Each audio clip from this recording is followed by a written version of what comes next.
la Mediterrània. Ei! Hola, ja sou aquí?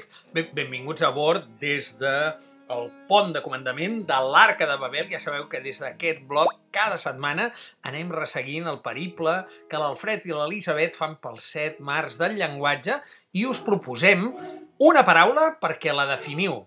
Setmana passada, la primera setmana d'aquest concurs, us vam proposar mare magnum, que vol dir un embolic ben gros.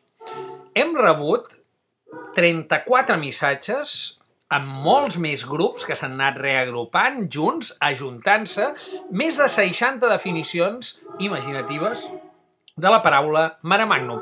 Imaginatives sí, però molt diferents no, perquè el que m'ha quedat claríssim és que a tots vosaltres us encanta prendre gelats.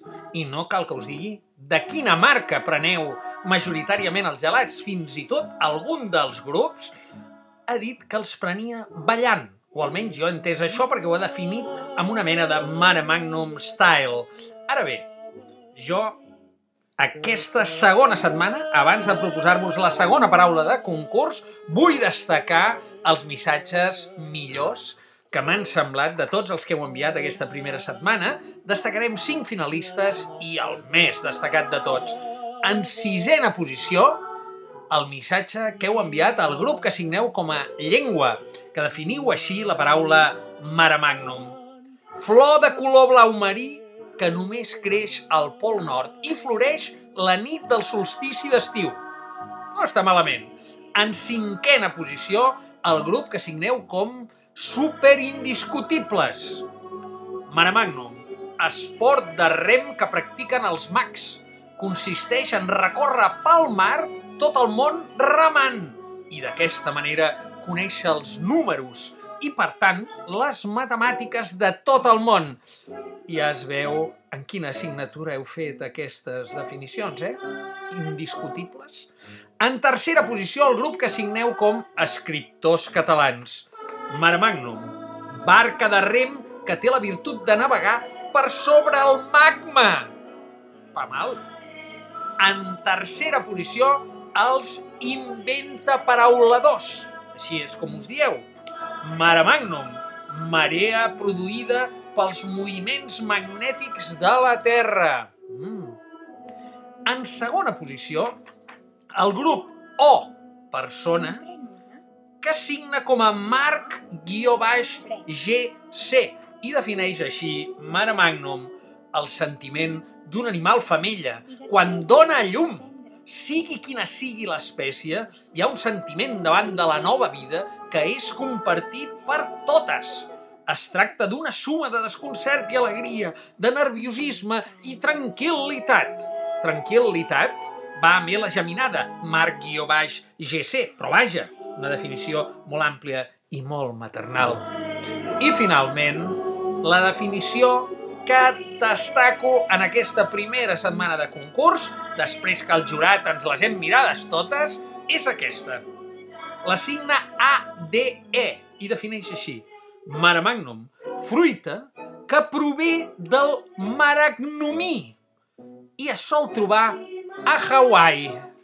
Carai, jo crec que ADE potser ha tingut l'assessorament d'algú que, a part de saber on vivia en Magnum, sap també on vivien el Higgins, el Zeus, l'Apol·lo i tota una sèrie de personatges que ara no us desvelaré.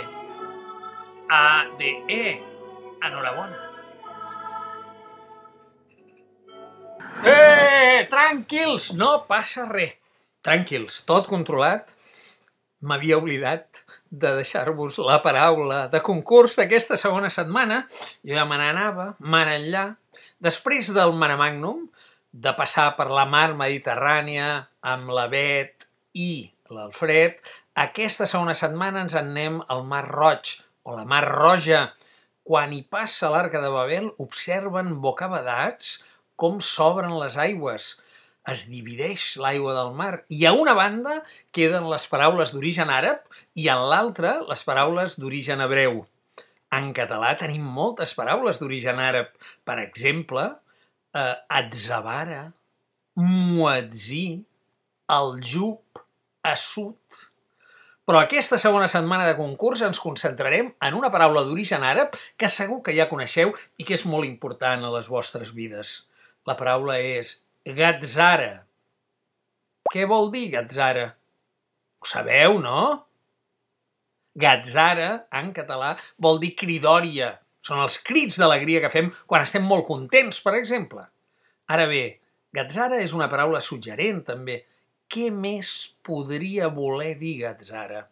I ara no em sortiu amb noms de marques, com vau fer amb el Mare Magnum. Ja sé que en conté alguna també, però la vostra imaginació segur que és capaç d'anar molt més enllà i de definir de manera molt afinada i imaginativa la paraula gatzara per tal que d'aquí a una setmana, des d'aquesta mateixa finestra de l'Arca de Babel, puguem destacar tots els millors missatges amb les definicions més imaginatives de la paraula d'aquesta segona setmana de concurs.